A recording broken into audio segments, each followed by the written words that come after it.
făceau pișul și caca în casă, acolo jos, în mijlocul sufrageriei. Mamă, ce-i mirosul ăsta la care el îți place? Vine de la cadavrele din subsol. Cu gânduri bune în jurul meu, curăț camera asta. Camera în care efectiv mă documentez și vorbesc doar despre, nu știu, canibali, sataniști, criminali în serie, flocoșitori de copii, jeguri de astea umane. Așa că da, clean, have to clean this. Niște oameni mi-au menționat la un moment dat că, oh my god, Cara, vorbești urât. Am aproape 30 de ani. Înțelegi tu? Da. E dracu, am dat pe jos. Canalul meu, it's indeed family friendly, dar nu știu, o familie de asta, latină. Dacă ești destul de mare încât să ai cont de Netflix, cred că poți să suporți faptul că zic și eu o înjurătură, 2-3 foarte inofensive la adresa unor handicapați. Când vorbim de cazuri, sincer, cred că cel mai rău mă enervez în momentul în care un om este prins, arestat, este suspect într-o anumită crimă sau pentru că face anumite lucruri, poliția vorbește cu el, îi face dita mai portretul psihologic, un dita mai raportul, care clar se vede că omul ăsta are probleme și le liberează. La modul, why would you do that? Don't do that to me. Cred cu tărie sincer că polițiștii care fac treaba asta ar trebui să-și dea demisia în secunda 2. It's not ok, bro. Chestia asta s-a întâmplat și în cazul Pazuzu, da, oameni buni, vorbim despre acest frumușel, nu știu unde să-l pun, dar pune undeva, un frumușel care era satanist și voia să fie un fel de Charles Manson. Pe scurt, omul nostru și-a făcut un cult și a început să se laude în primă fază doar pentru a-și crea așa o aparență de bad boy, de om foarte înfricoșător. Da, am ucis oameni și știi în grop la mine în beci, în curtea din spate, până când a făcut-o. Mă rog, în cazul în care nu mă cunoști, bune, eu sunt Cara, a.k.a. Pisica Neagră și pe canalul ăsta vorbim în general despre crime, chestii dubioase, așa că dacă și tu ești un ciudățel, welcome to the club, honey, ia loc. Cu acestea fiind spuse, ia-ți cafeluța, ceiu cu ronțerile și desigur, stai, focus, acum ești gay. Pop să mână YouTube. John s-a născut pe 12 august 1978, bun, maică sa Santia împreună cu Taxu Tim, s-au căsătorit în 1971, locuiau în Carolina Jambala. Carolina Jambala de Nord, ok? Bun, totul bine și frumos. Păreau să fie, nu știu așa, o familie normală, cu oameni normali, însă până la urmă au divorțat în 1990. Sincer, nu am putut afla foarte multe detalii ce s-a întâmplat, dacă era cineva toxic în familia asta, un alcoolism, vreo chestie de asta obișnuită, cum știm noi. Nu am găsit absolut nimic. Mă rog, trecem peste, cei doi s-au despărțit, John a rămas în grija mamei sale, în timp ce taică-su biologic s-a dus direct spre California. Ei bine, în 1998, femeia mea ce a spus, băi, nu-mi priește mie foarte mult singurătatea și s-a căsătorit cu un alt bărbat, Johnny Larry. Din acest punct, sincer, copilăria lui John a început să fie foarte confuză, pentru că mințea efectiv la orice pas. Știu că cu tatălui biologic nu se înțelegea foarte bine, Santia era așa prinsă cumva la mijloc, nu știa cui se ia apărarea. Pentru că, da, într-adevăr, poate Johnny a fost ocazional un pic mai strict cu John, însă, sincer, și-o merita, mințea la orice pas, nu puteai să crezi absolut niciun cuvânt care ieșea pe gura lui. Ca să vă dau câteva exemple, efectiv, omul meu zicea, sunt din Irak. Tatăl meu, cred că cel vitreg se referă, este preot și tatăl meu biologic a murit și locuiesc în alte locuri. Efectiv, zicea că este din Afganistan, din o grămadă de țări. Da, sincer, copilul ăsta cam avea o problemă pe tema asta și, sincer, nu știu dacă făcea asta doar ca să impresioneze sau, efectiv, era mincinos compulsiv. Mitoman. Santia tot timpul a văzut pe John un băiat foarte emoțional, foarte timid, care are nevoie probabil de foarte mult sprijin emoțional, însă sincer nu știu ce sprijin, doar psihiatric avea nevoie de sprijin băiatul ăsta, pentru că efectiv a început să se drogheze și să rănească animalele, într-un final omorându-le. Și toată lumea se uita așa la el, gen, hei, ai o copilărie foarte bună, ai niște părinți super mișto, ai condiții, ai mâncare, ai absolut tot ce trebuie, ai acces la educație, toată lumea te înțelege, ce trebuie. Santia s-a uitat așa înspre el și a zis, îmi fac griji. Crede-mă, Santia, și noi ne facem griji. Efectiv, ăsta e începutul. Mă rog, își ia copilul de mână și vrea să-l ducă la un specialist și în acel moment zice John, de ce mă duci la specialist? Ce crezi că sunt nebun? Nu, John, omori animale. Ești un mic psihopat, ai nevoie de ajutor, băiatul meu. Odată ce a fost examinat de un doctor psihiatru, sincer, i-a pus niște diagnostice care pe mine mă sperie. Vreau să rețineți. Copilul ăsta încă era copil, era minor. Să-i spui unui copil că, băi, tu în primul rând suferi de agorafobie, am zis bine. Asta însemnând o frică inexplicabilă față de locuri publice, locuri aglomerate și așa mai departe. În al doilea rând, tu ești schizo. În al treilea rând, ești depreso-maniacal. Sincer, oricum, oricâte diplome avea, mastere, pregătiri în psihiatrie, în psihologie, în tot ce vrei tu,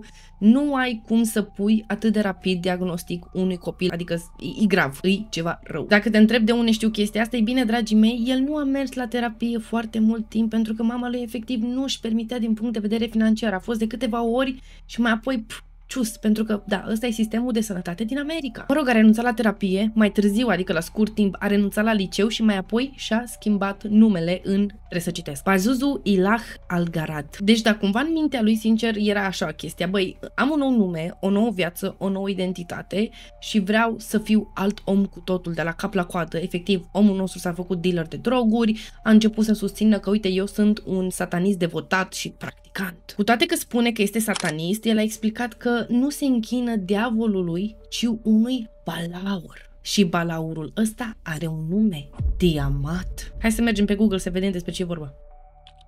În mitologia antică mesopotamiană, Tiamat era zeița primordială a mării sărate și mama zeilor. Adesea a fost descrisă ca fiind un șarpe de mare sau un dragon asociat cu haosul creației. Just in case. Chiar și numele lui, sincer, are o semnificație destul de întunecată. Ce crede că și-a pus el așa la Sanchi numele? Pazuzu este un rege din mitologia antică mesopotamiană și nu este orice fel de rege, ci regele demonilor. Pazuzu de asemenea este descris ca având o față destul de canină, ochi anormal de bombați, un corp solzos și un penis care are cap de șarpe și ghearele unei păsări și de obicei aripi. Deci, mă repet, un penis cu cap de șarpe, gheare de păsări și aripi. Pare rău că...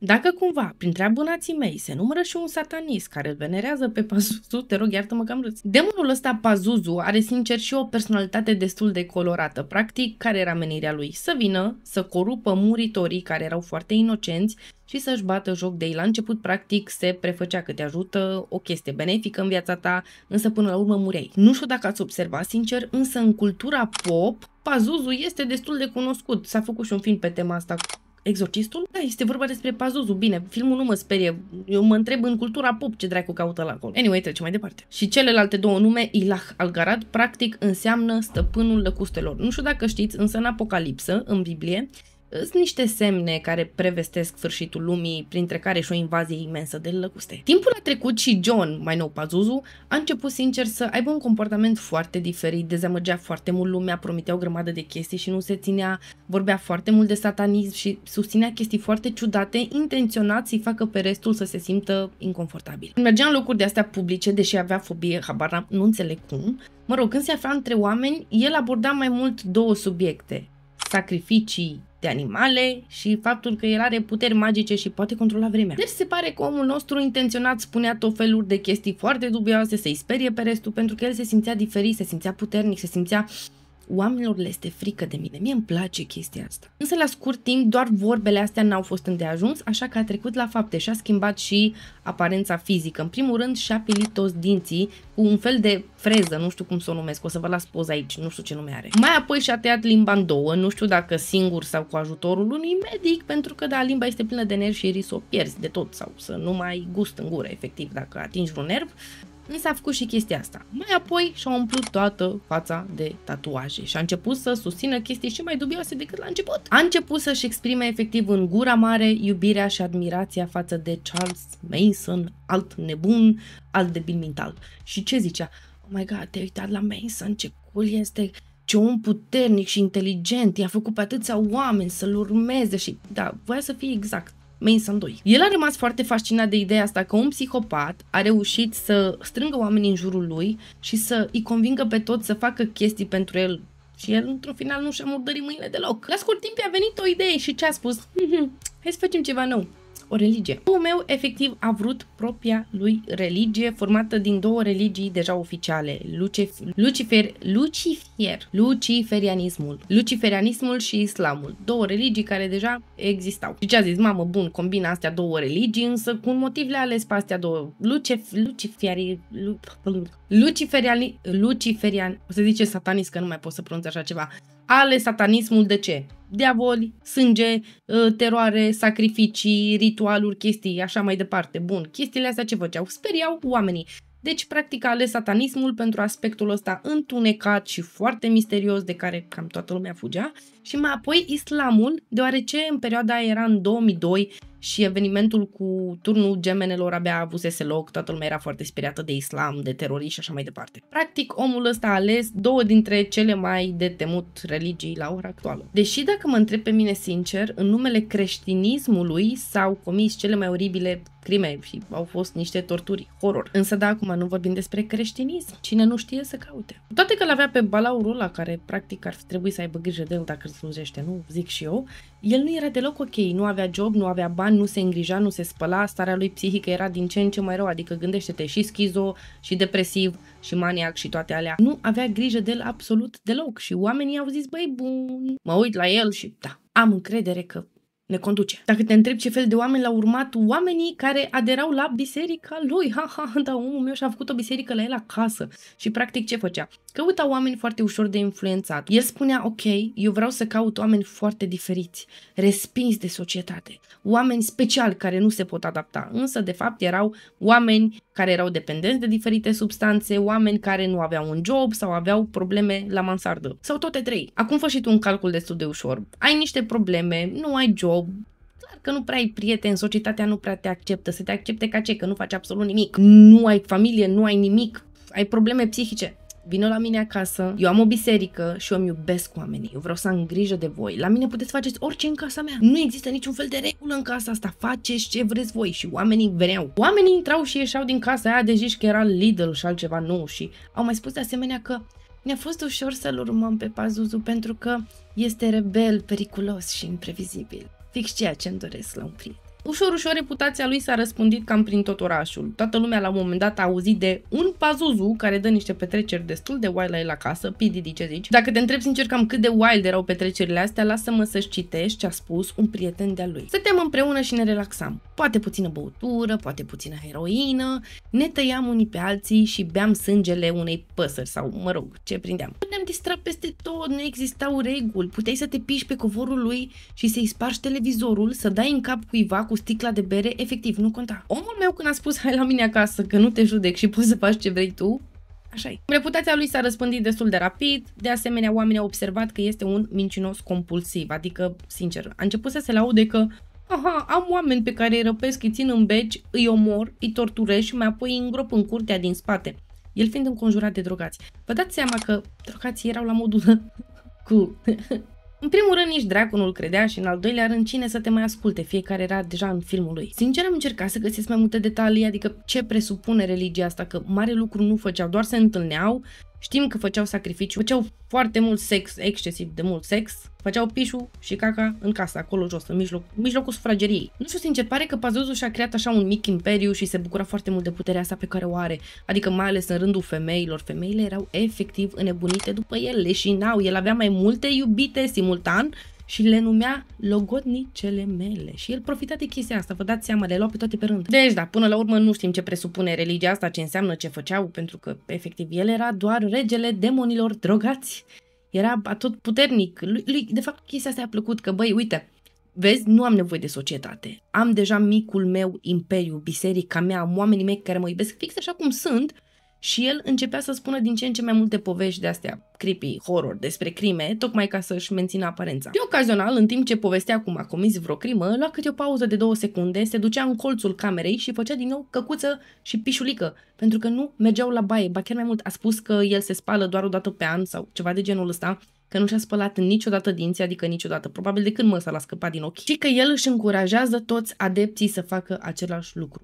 Vă căcați în mijlocul casei, nu vă spălați și vă drogați. Adepții lui a spus la un moment dat că ei nu se curăță, că nu au nevoie de chestia asta, pentru că puterea satanică, puterea lui Satan, îi curăță. Îmi și imaginez scena. Am zis să-mi aduci 13 din generul să nu te speli, consule. Chestia asta cu jegul, sincer, este foarte dubioasă pentru că, da, am citit Biblia satanică într-un final și m-am documentat cât de cât de la diferiți sataniști practicanți. Când vorbim de satanism, știu că sunt mai multe ramuri, într-adevăr, însă prima chestie la ei este curățenia. Să deschizi geamul, să aerisești camera, să te speli, să ai haine curate pe tine, chestii de genul ăsta, adică, nu știu. N-am auzit deocamdată de niciun demon care iubește căcuțul. Și acum să vedem cum arăta și casa aia, dacă tot am lăudat-o în halul ăsta. Casa lui arăta ceva de genul ăsta, efectiv era jegoasă, de sus până jos, de-a lungul peretului, erau tot felul de chestii, postere, desene, sânge de la sacrificii, efectiv, căcuți peste tot, în toată casa. La un moment dat, oamenii noi veniți în casa aia, care încercau să adere la religia lui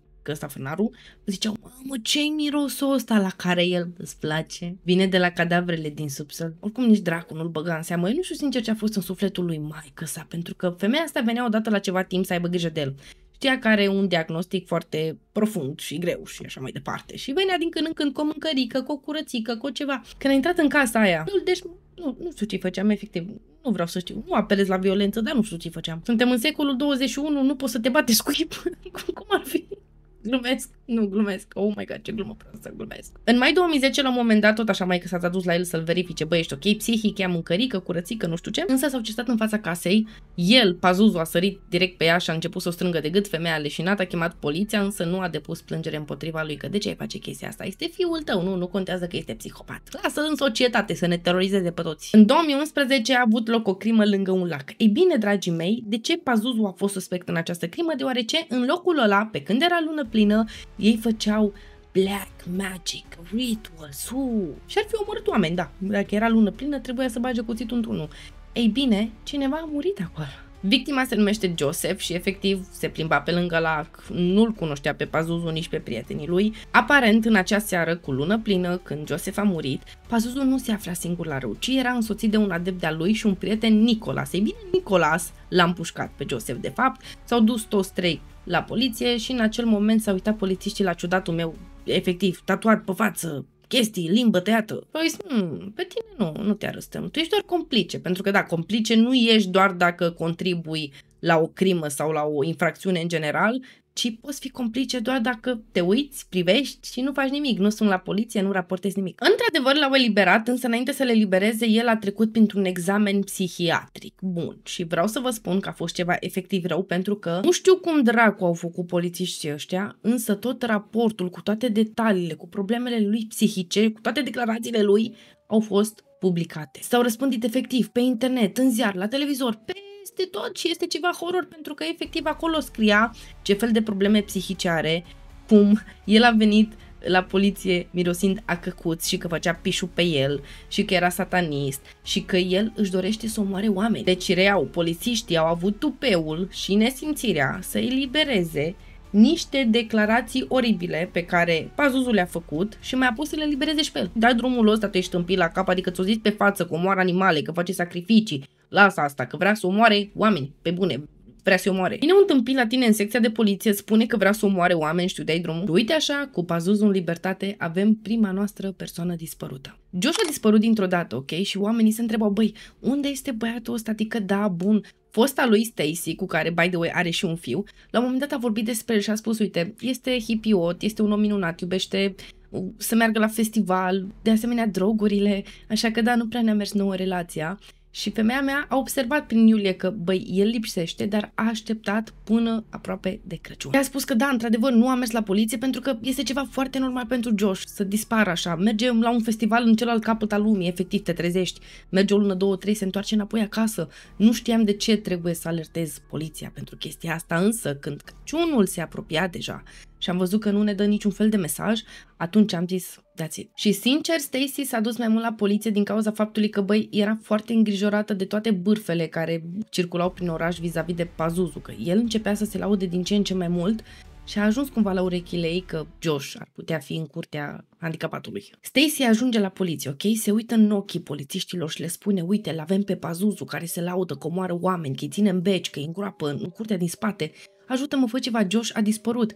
Însă, până au făcut ei ceva, altă persoană a dispărut. Tommy. Tommy era genul de bărbat care iubea foarte mult mașinile și petrecea majoritatea timpului reparând diverse chestii, printre care și mașini, și în ziua în care a dispărut s-a dus acasă la fratele lui. Au petrecut timp împreună, au râs, au glumit, după care i-a spus fratelui, băi, mai târziu trebuie să mă duc să mă văd cu restul familiei, să ne uităm la un film la care nu a ajuns niciodată. Chestia asta se întâmpla undeva prin octombrie 2009, vreau să știți că Tommy de asemenea avea probleme foarte mari cu drogurile, cu alcoolul și așa mai departe, deci o persoană foarte ușor de influențat. Însă totuși hai să vedem ce s-a întâmplat pe bune cu ei, adică unde sunt băieții noștri. Josh a fost răpit efectiv fără motiv.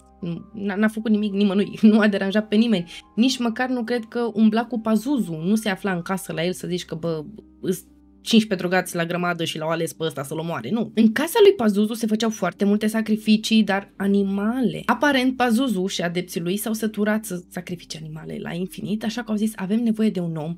L-au luat pe Josh, l-au pus în beci, l-au ținut nemâncat, bătut, în lanțuri, efectiv gol, l-au omorât, Pazuzu l-a împușcat de 6 ori și mai apoi Pazuzu împreună cu iubitele lui l-au dezmembrat și l-au îngropat în curtea din spate. Câteva luni au trecut, au avut nevoie de încă un sacrificiu uman, că cine știe ce ritual făceau ei, vă dați seama, și l-au găsit pe Tommy. În punctul ăsta al poveștii, sincer, oamenii din comunitate erau foarte revoltați, foarte supărați, pentru că, băi, în primul rând, l-ai avut pe dobitocul ăsta la tine, acolo, l-ai studiat, ai făcut un raport despre el și l-ai eliberat. În raportul ăla se vede clar că un om cu probleme ți-a spus că vrea să ucidă oameni. Nu ai făcut nimic. Ok, bun. Mai târziu a fost suspect într-o crimă, vezi, Doamne, complice, l-ai eliberat. Bun.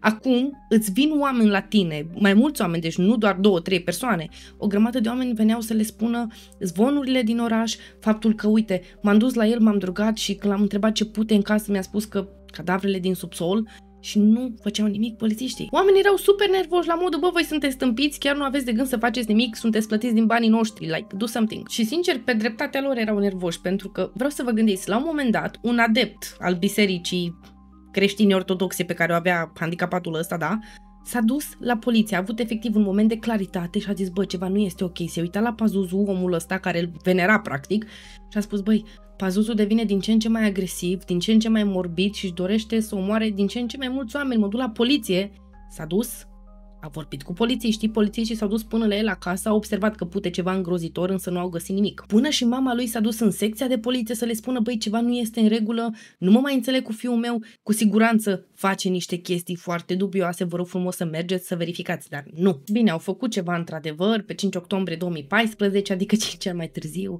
au obținut un mandat de percheziție, s-au dus peste el și au găsit toate rămășițele, au găsit 3 oameni numai buni de arestați, adică pe Pazuzu și cele 2 logodnice, Nicole și Crystal. Acum, sincer, nu știu cum să vă explic. Deci, voi știți că Pazuzu stătea în casa aia, dar nu era casa lui, nu era pe numele lui, era a mamei lui. Însă mama s-a recăsătorit și s-a mutat împreună cu iubițelul ei, separat de jegosul ăsta. Sincer, nici eu nu aș fi stat cu el în casă. În 2015, Consiliul Orașului, sau nu știu cum să-l numesc, s-au dus în casa asta, au verificat-o și au zis, bă, nu este locuibilă. Este efectiv un pericol, chiar și pentru vecini, ceva nu este ok în casa asta. S-au dus la Santia, la mama psihopatului și au spus, ai un termen de 30 de zile, fie să începi reparațiile în casă, reparații care ajungeau undeva la $78.000,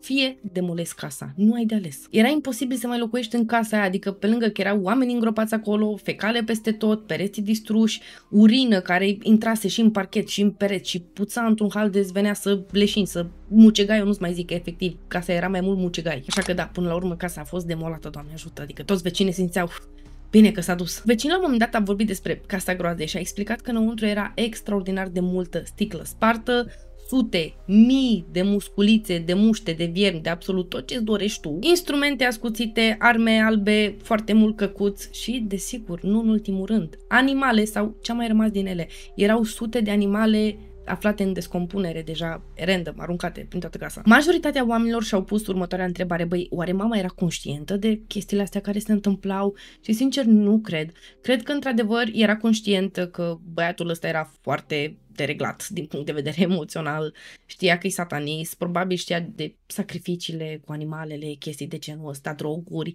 însă nu cred, pentru că ea când a auzit bârfele despre crimă a fost printre primii oameni care s-a dus la poliție. Sincer, chiar cred că femeia nu prea știa și nici nu cred că îl vizita foarte des. Tu le-ai vizitat, te duci o dată în casa aia și vezi că e plină de căcuți, nu mai intri a 2-a oară. Mă rog, s-a pus numai bine de un proces, însă nici nu a început că pe 25 octombrie 2015 Pazuzu și-a luat viața, s-a dus la dreapta diavolului și avem o ultimă scrisoare de la el pentru mama lui. Nu știu dacă era menită să fie chiar ultima, dar e printre ultimele scrisori. Sunt atât de plictisit. Am o scrisoare de la tine și una de la Amber. Disprețuiesc rasa umană. Oamenii sunt niște creaturi urâte și fără rost. Stau, mă uit la ei și mă enervează. Ar trebui să primesc o medalie pentru că i-am omorât pe proștii ăia. În restul, cum mai ești? Când vii împreună cu Kim să mă vizitați? Ei bine, îmi este foame, sunt obosit și îți voi scrie curând. Te iubesc. Fostă iubită de-a lui care a stat câteva luni cu el în casă și ea era tot așa o femeie dependentă de substanțe destul de tari, a spus că el se lăuda și știe sigur și ea că ar mai fi omorât 2 prostituate, însă nu avem niciun fel de răspuns, nu vom ști niciodată ce s-a întâmplat, dacă s-a întâmplat,